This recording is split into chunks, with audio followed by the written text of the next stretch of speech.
राम राम।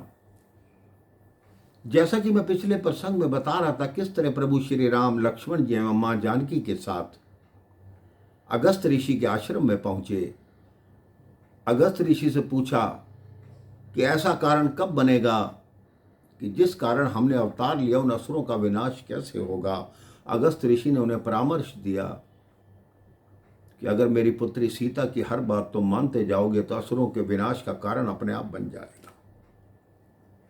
अगस्त ऋषि ने अपने तपोबल से जो जो दिव्यास्त्र एकत्रित किए थे, उन्होंने कहा जब सभी सही समय आएगा राम, तो ये जितने भी दिव्यास्त्र हैं मैं तुम्हें प्रदान करूंगा, और जहां इन दिव्यास्त्रों की आवश्यकता होगी मैं स्वयं वहां उपस्थित रहूंगा। तुम किसी प्रकार की चिंता मत करो।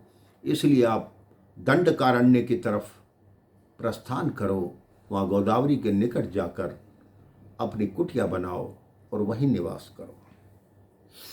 प्रभु श्री राम को लक्ष्मण जी एवं मां जानकी के साथ 10 वर्ष वनवास में हो चुके थे मेरे भाई बहन।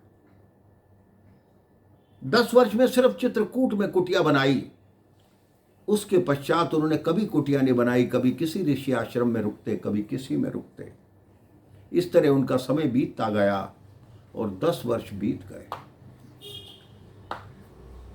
अब वो धीरे धीरे दंडकारण्य में आगे बढ़ते हैं तो देखते हैं एक बड़ा ही विशाल काय पक्षी मार्ग में बैठा है।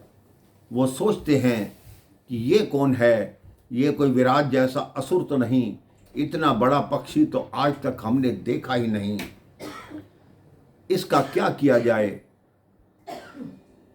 वो उस पक्षी पे जैसे ही धनुष बाण लक्ष्मण जी उठाने लगते हैं, राम जी कह रहे हैं ठहरो, जब ये हमें कोई हानि नहीं पहुंचा रहे तो हम इन पे बाण का प्रहार क्यों करें। उस गिद्धराज पक्षी ने देखा कि हैं तो ये बनवासी, लेकिन धनुष बाण धारण किए हुए हैं, साथ में स्त्री भी है, ये कौन है और किस तरफ जा रहे हैं। तो उस गिद्धराज ने पूछा तुम कौन हो और इस जंगल में क्या करने आए हो। राम जी ने कहा मैं अयोध्या नरेश महाराज दशरथ का पुत्र राम, ये मेरा अनुज लक्ष्मण और मेरी भार्या सीता। हमें अगस्त ऋषि ने बताया कि हम गोदावरी के तट पर जाकर एक कुटिया का निर्माण करें जहां पंचवटी नामक स्थान है। गिद्धराज की आंखों से झरझर आंसू बहने लगे मेरे भाई बहन। कहते अच्छा, तुम मेरे मित्र दशरथ के पुत्र हो, तुम्हारे पिता और मैं देवासुर संग्राम में एक साथ थे और हमने एक साथ ही असुरों से युद्ध किया था। मेरा नाम जटायु है, लोग मुझे गिद्धराज जटायु बुलाते हैं। आज से तुम किसी प्रकार की चिंता मत करो, यही समझो कि जैसे अयोध्या में तुम्हारी रक्षा तुम्हारे पिता दशरथ करते हैं, यहां मैं करूंगा। तब राम जी ने बताया कि हमारे पिता तो परलोक गमन कर गए। जटायु जी को बहुत दुख हुआ, वो फूट फूट कर रोने लगे कि हमारी ऐसी मित्रता थी कि तुम पूछो मत, हमारे बीच में इतनी बातें होती थी। जब तुम्हारा जन्म हुआ था तब भी मैं अयोध्या में उनको बधाई देने गया था। अब राम लक्ष्मण सीता जी गोदावरी के तट पर आते हैं, देखते हैं बिल्कुल उजाड़ जगह है। उस जगह उन्होंने कुटिया का निर्माण करना आरंभ किया। कहते हैं जहां राम लक्ष्मण और सीता आ जाएं, वहां पतझड़ भी हो तो बसंत आ जाती है। पंचवटी मेरे भाई बहन ये समझ लीजिए हमारा 5 तत्वों का बना हुआ शरीर है।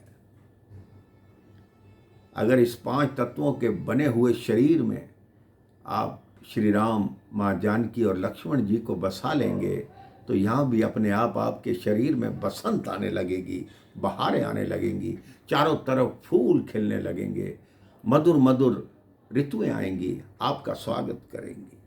तभी तो कहते हैं कि जिनका मन सरल है, जिनके मन में सरलता है, उनको सब कुछ प्राप्त है। सरल का मतलब सीधा नहीं, सरल का मतलब सा से सीता, रा से राम, ला से लक्ष्मण।